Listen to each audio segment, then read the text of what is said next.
when Mia presented what they can do was having the conversation with the customer, conversational AI that they can repeat back the customer's name. Thank you for calling in. Hey, it's a beautiful day. The little things that we ask our BDC or our advisors or our cashiers or our sales staff to do, Mia can do that, right? And that's what we needed, and that's what we were looking for.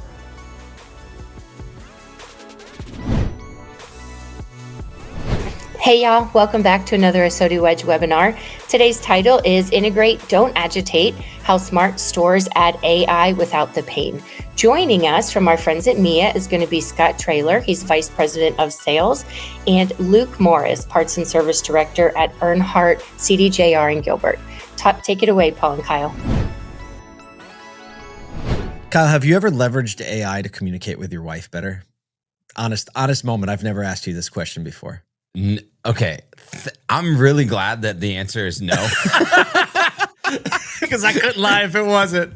I couldn't lie if it wasn't. But no, I haven't done that. But I have had some like crazy moments with AI, especially around like it just completely hallucinating. I mean, you and I were using especially like chat-based AI almost 3 years ago at this point. Like we were in it early, and it used to do a lot more weird things than it does now. So it can throw things for a loop for sure. It is, just the other night I been using, my 5-year-old son calls it the robot, and we talked to the robot. ChatGPT released their upgraded voice, and the robot literally helped me coerce him into brushing his teeth. Right. But so much of this has to do with how you know how to prompt it and the history that it has. Yeah.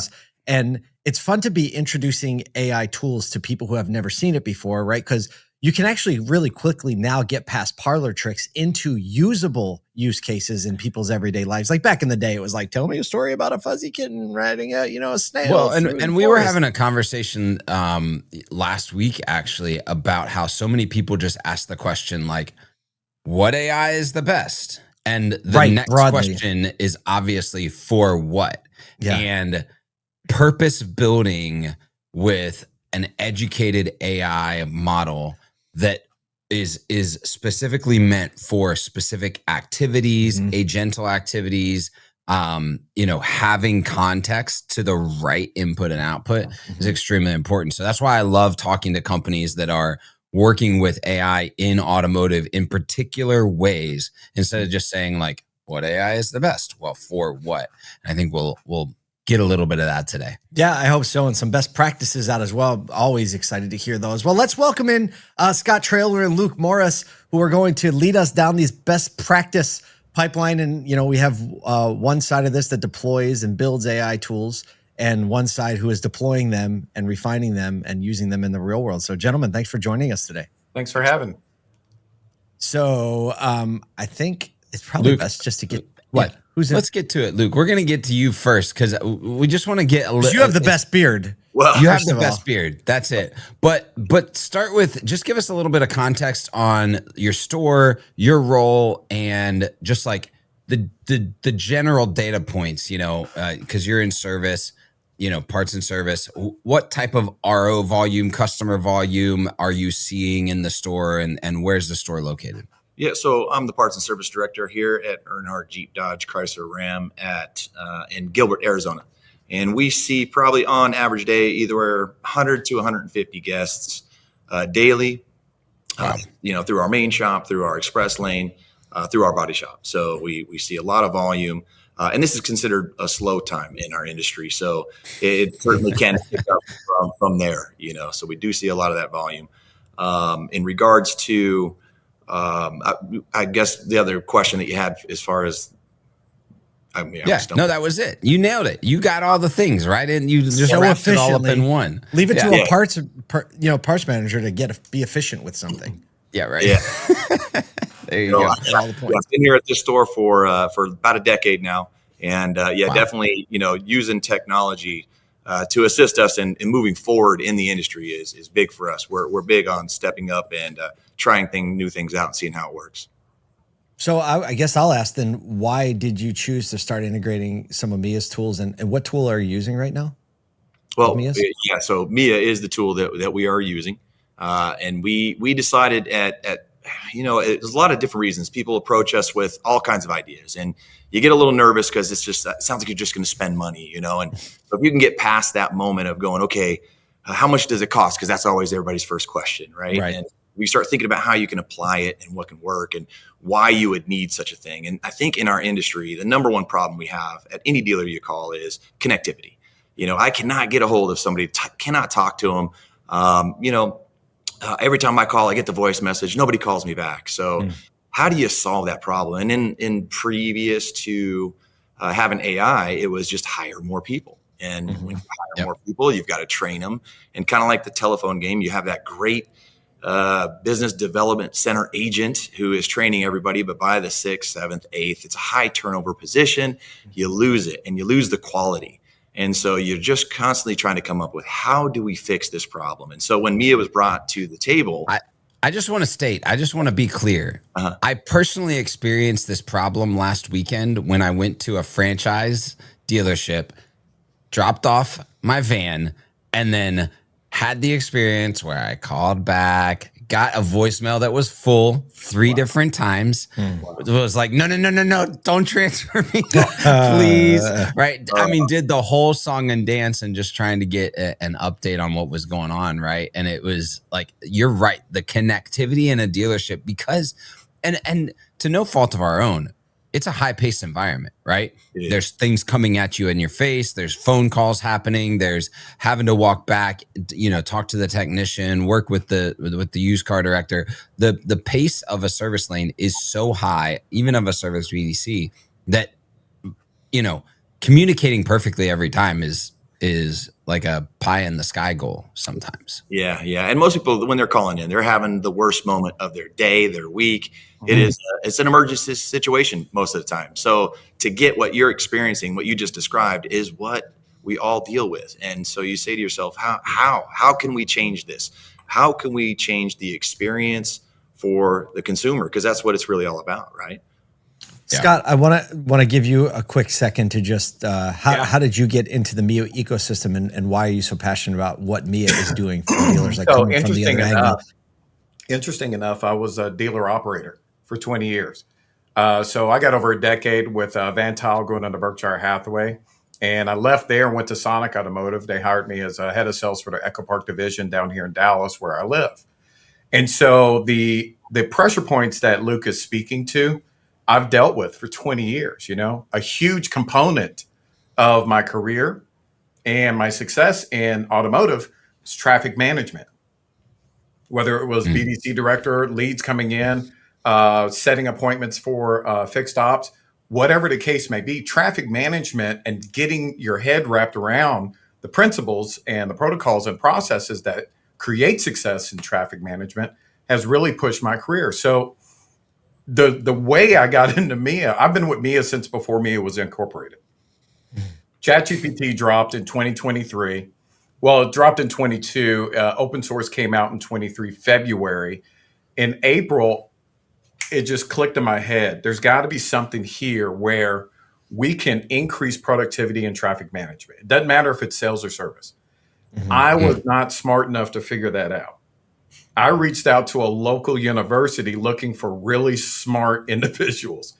And they had, at the University of Texas, they had the AI Society for the University of Texas at the Dallas campus. The president of the AI Society was Brian Hong, who is now our CEO. Wow. There's a couple of things I didn't know about Brian when I first met him and I first reached out to him. One, that he was 25 years old. Start there. Two, he was a professor at University of Texas, at 25. Three, the guy had just sold his first tech startup with his original partner. They had just cashed out, and neither one of these guys ever have to work again, but they're too driven to sit still. All this spoke my language. I'm man. I love a person that's driven like this. I think they're actually car people. That sounds like car people. That is what it sounds like. You've got some great cars. Let me tell you that. That's a separate combo. You can ask Brian that one-on-one. But the goal was, listen, I told him I see an opportunity here, and I want to get ahead of it. He said, interestingly enough, me and my partner are looking at solving the bad automated phone experience. Just think of every time you said representative or operator. It doesn't matter. You know what Everywhere. I'm saying? It doesn't matter It's if every it's a bank industry. or credit card or your airline. It doesn't matter. It was a bad experience. He says, we think we can conquer that. And I told him, if you could channel every bit of that in the automotive, every dealership will see value in it. In fact, if you could automate the BDC, oh my goodness, we could just revolutionize automotive. And these guys with their master's degrees in engineering and everything else asked me, what the heck is a BDC? I was like, come on, let's teach you the automotive business, man. Let's get Come on in. All right. So Luke, obviously you guys chose this and I think there's a lot of questions when teams start to integrate new tech, and what is it going to actually do for us? Is there going to be business impact? Am I getting replaced? Right. Is it going to be stupid and say dumb things to my customers that I wouldn't say as an owner operator or as a director? So let's talk through a little bit of like the learnings and the practical things that have happened since you guys have started utilizing this and bringing this closer into the store. Yeah, to address the BDC agents, they were nervous, right? They're like, what's going to happen to us? And I do want to address that. And we felt, look, we're not here to take your position. We're here to complement you in the position that you're doing. This AI can help complement you. And the way we do that, the way we have it set up, or the intention is to get it to be the backstop at first, right? We want to catch anything that might get by you, right? We'll get you live.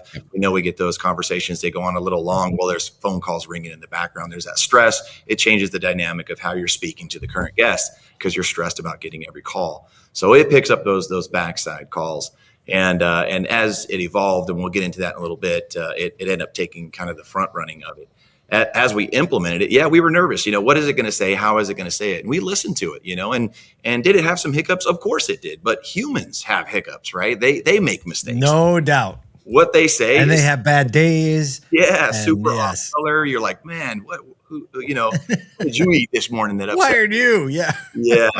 So, and it was kind of, as we started implementing, of course you're testing it, you're testing it before you use it. Everybody at Mia was really great about that implementation and allowing us to try to trick it. We would throw curveballs and see how it reacted and adjust. And the team over there would adjust it, very, very quickly. The next time we were calling, it was already saying, different items.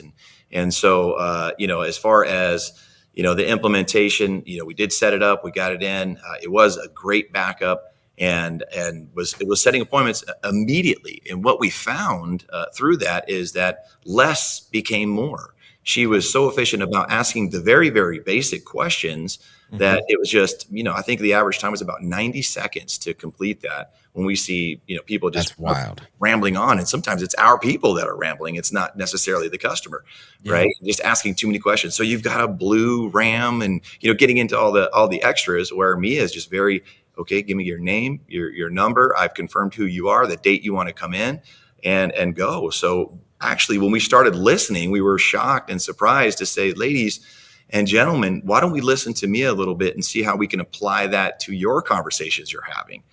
That's a wild shift. It's like, oh, actually, okay, initially the AI was learning from our processes, from our people, from our customer data, from all of that. Right. And then it's turned to like, oh, now it's a great training tool for when we want that interpersonal reaction. No doubt.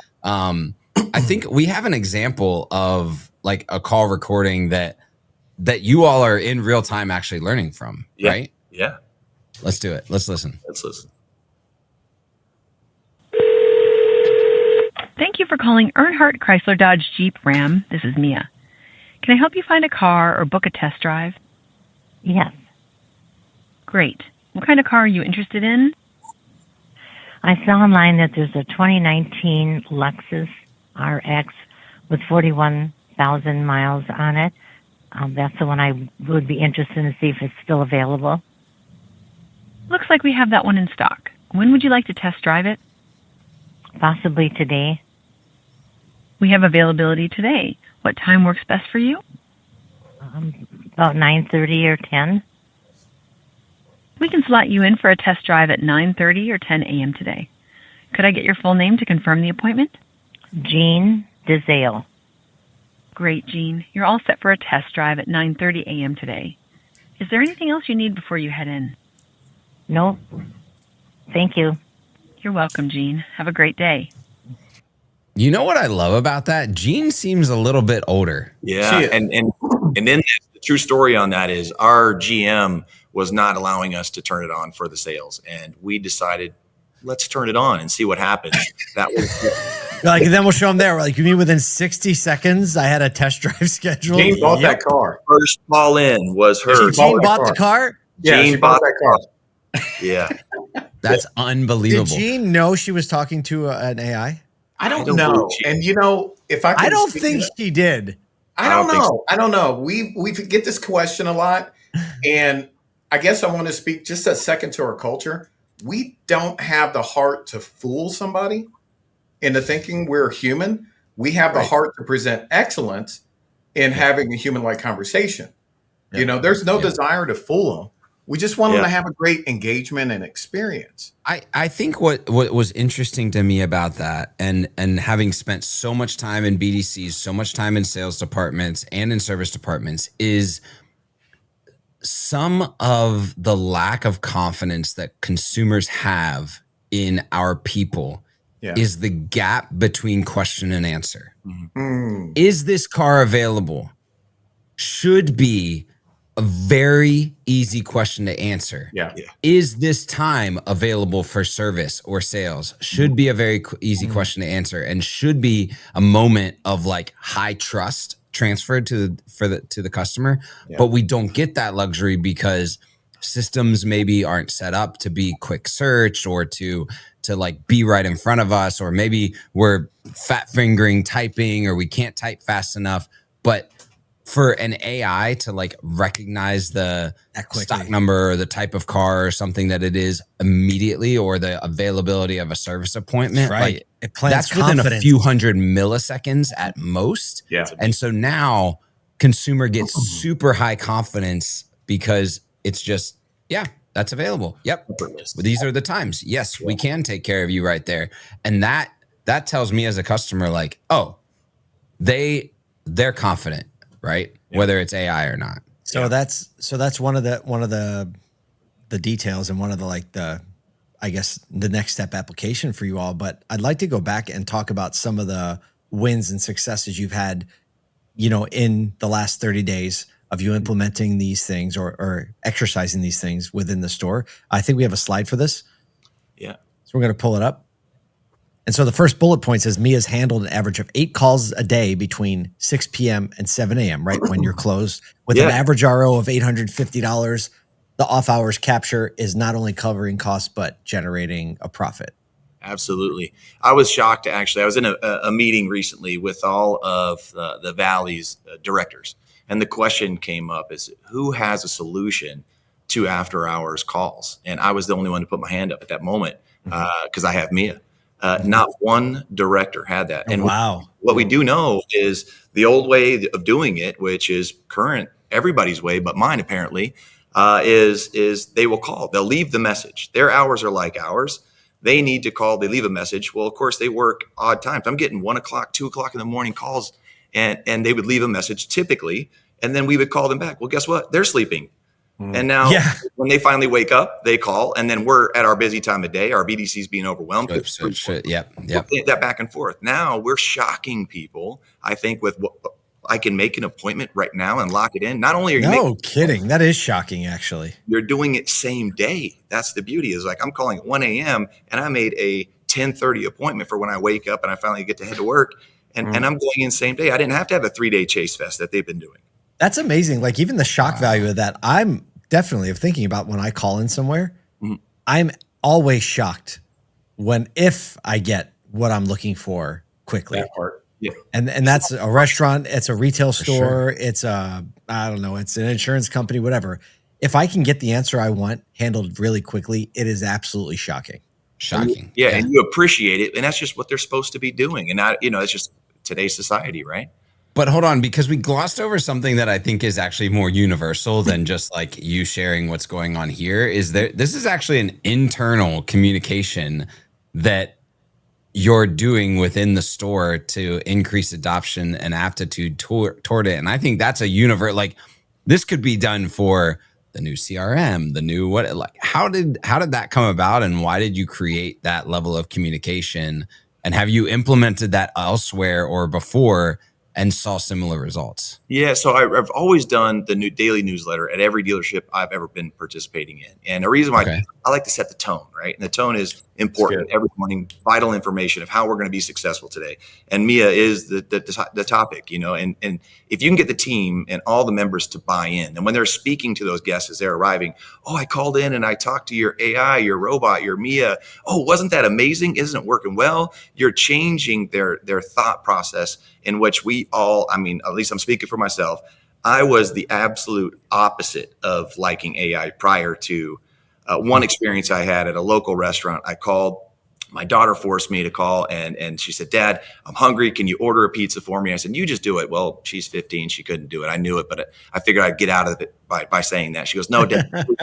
I called, I heard AI. I'm like, oh, I don't want to do this. I did. It made the experience amazing, kind of fast forward. So then I said, if that worked for me and gave me that sensation, then when I heard Mia and we adopted Mia into our system, now we're doing it. And then we're having those experiences with the guest on the service drive, on the phone, whenever we're speaking with them, and we're promoting it, because my team knows how successful it is. They see what it does, from more of an internal standpoint, but their enthusiasm towards it creates enthusiasm with the guest. Mm-hmm. And so by having that newsletter and telling not only my inner department, but I share that with the corporation. We have 17 stores. I share our successes with Mia probably at least once a week and a month, always with the higher ups. Everybody, the Earnhardts all the way down, know about the program and how successful and the new jumps we've made and successes we've made, and the numbers increasing, and the adoption within our company is becoming very, very high. So I think we're about half right now of our stores. Right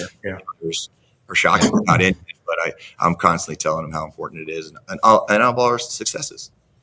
Scott, you do go, obviously, you're around the country talking to dealers, coming from doing that yourself, and, approaching the hesitations, the excitement, and everything in between. And obviously, Mia is one of probably 8 or 9 solutions that are coming that are similar with different value propositions to the market.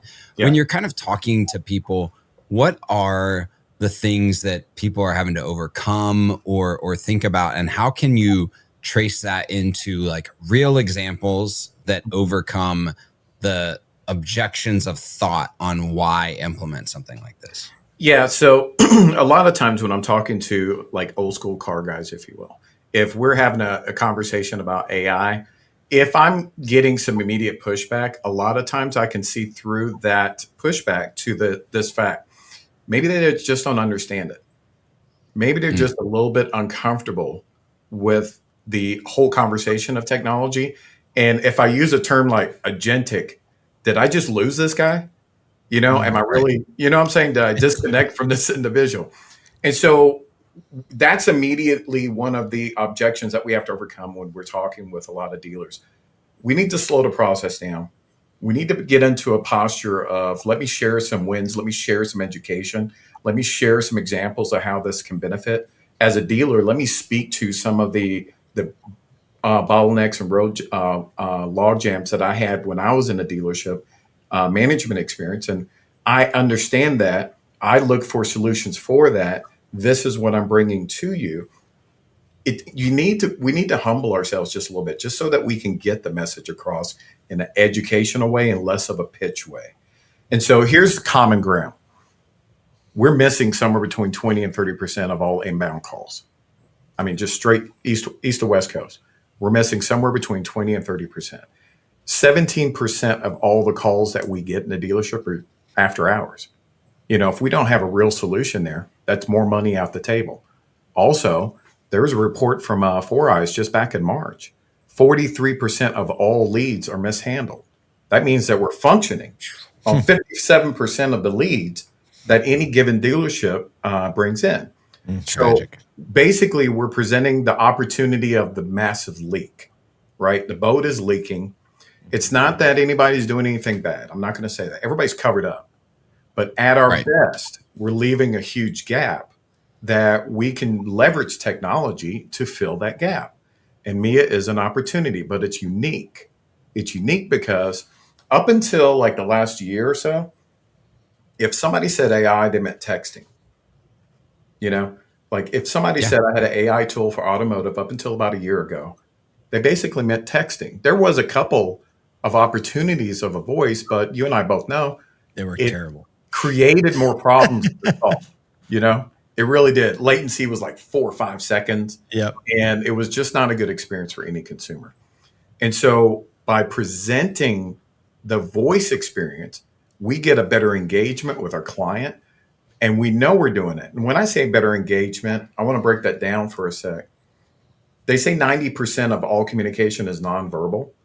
The real weight is 7% is verbal and 38% is tone. 55% is body language. And so the split second that we go from texting to voice, we pick up 38% of connectivity. We go to 38% of engagement with the human being. And it takes engagement to a whole different level. And our customers appreciate it. How do I know this? They're being kind to Mia. We were talking about just a minute ago, we're hanging up, operator, representative. These customers are telling me a thank you. You're pretty good. You're excellent. I've never experienced something like this. I appreciate this. Well, we do that with like, I don't know if you've done that with like Gemini or GPT or anything like that. Yeah. I'm polite, right? And it is, you get that and you're like, this is actually a great experience. I want to appreciate that. That's not normal, dude. That's not normal. And when we tap into that, we've got something. Yeah. We've really got something. So I have a couple, I want to just backtrack for just a second when you're talking about the new technology and the old school mentality coming in.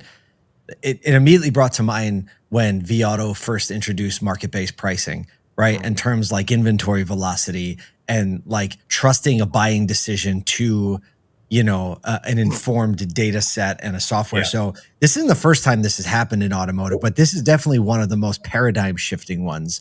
I do think that was super paradigm shifting for anyone who was buying cars at the time. Yeah. And I think this is a paradigm shift for anyone who is like running the consumer facing side of the business. You know, when you're talking about these low percentages of, you know, handling customer inbound correctly or picking up calls at all, what I hear is like, and this technology is moving forward, all these calls are going unanswered. These experiences are bad. And what are people doing? Well, they're calling around to other stores, right? So you're in this, you're in this race to like, well, who's the first one that answers it, period? Like, we'll put the bar there. Who's the first answer I get? And then is it a good answer? Do I feel confident? And then it stacks up from there. What it says is that the early adopters of this technology are going to be the conquesting dealers. Yes. They're going to conquest 100%. The service customers and the sales customers. Wow, that's right. Because 100%. We know so many are already going, your data is showing, like 4ice's data is showing that these calls are going unanswered. So the first dealer who is able to consistently and regularly answer them, number one, respond with excellence, are going to be ones gaining market share. I'll give you another point on that, and it comes from Brian, our CEO. He uses this analogy, you know, car dealerships are not like your dentist. If you call your dentist and they don't answer on the first ring, you're not just going to call the dentist next door. You're gonna give it a couple more. That's your dentist with your records. You're gonna give it a couple more shots, you know, of getting connected with them on your own energy, right? But if that dealership doesn't answer, if I called hypothetically Luke's CDJR dealership, there is another dealership that I will call down the street, you know, and see if they answer. And if they do, it is what it is. And if they answer well, it's game over. It's a winner. Yep. I like that. Amazing. Well, Luke and Scott, it has been an amazing conversation. Luke, congrats on the stuff that you're doing, not just implementing new technology, but the way you communicate with your team. I think that that's something that people, whether or not they're adopting something like Mia, can learn from and go, hey, look, if you're implementing something new in your store, over communicate, celebrate the wins, and draft belief into that thing, and it'll propel you more. Now, you know, people learning from AI, amazing. So, Luke, Scott, it's been an absolute pleasure having you on. Thanks for joining us on the webinar today. Thank you so much for having me. When Mia presented what they can do was having the conversation with the customer, conversational AI that they can repeat back the customer's name. Thank you for calling in. Hey, it's a beautiful day. The little things that, we ask our BDC or our advisors or our cashiers or our sales staff to do, Mia can do that, right? And that's what we needed, and that's what we were looking for.